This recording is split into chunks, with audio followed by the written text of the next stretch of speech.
কোথায় গেছিলিস? কাজ ছিল। শোন না, আমার তোর সঙ্গে একটু কথা ছিল। কি কথা? আয় না, একটু বসে কথা বলি। সময় নেই এখন।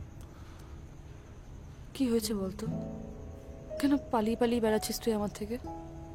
তোর থেকে পালিয়ে যাওয়ার মতো কিছু হয়নি এখনো। সত্যি হয়নি? ছুঁয়ে বল আমাকে।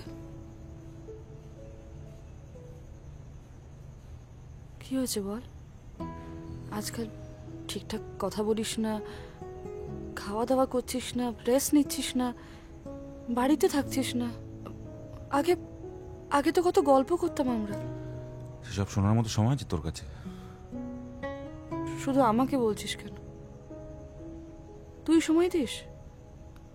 এইভাবে রোজ রোজ শ্মশানে কবরস্থানে ঘুরে বেড়াচ্ছিস, এরকম ভাবে কি করে গল্প লিখবি তুই বল? পারবি তো? ওসব হবে না আমার দ্বারা। কি হবে তাহলে? কিছুই হবে না হয়তো। সারাটা জীবন হয়তো বাংলা একাডেমি বা নন্দনের পাঁচিলে দাঁড় কাক হয়ে কাটিয়ে দেবো। এটা তো রাগের কথা। তোর আগের কথা তো জানিস যখন, কেন বলছিস আমাকে? আগে তুই আমার সঙ্গে এরকম ভাবে কথা বলতিস না। খারাপ লাগছে না? স্বাভাবিক। তুই জানিস ভালো করে যে আমি কোনো কিছুতেই ভালো হতে পারবো না। না ভালো হাজবেন্ড, না ভালো লেখক, কিছু হবে না আমার দ্বারা। আমি তোর জীবনটা নষ্ট করছি। আমি কিন্তু এটা... হ্যাঁ, তুই বলতে চাসনি জানি। আজকে রাতটা আমাকে সহ্য কর, কালকে চলে যাবো আমি। চলে যাবি মানে? এই বাড়িতে আমার প্রয়োজন ফুরিয়ে গেছে। কিসব যথা কথা বলছিস?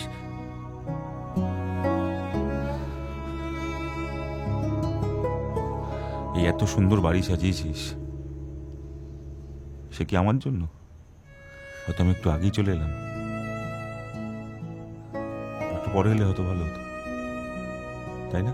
তুই তুই আমাকে ভুল বুঝছিস, সেরকম কোনো ব্যাপার নেই।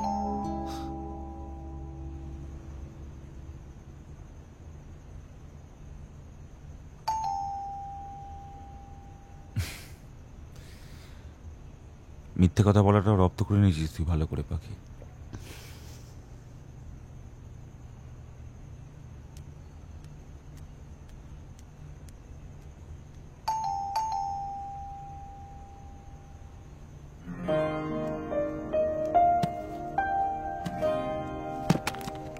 দেনা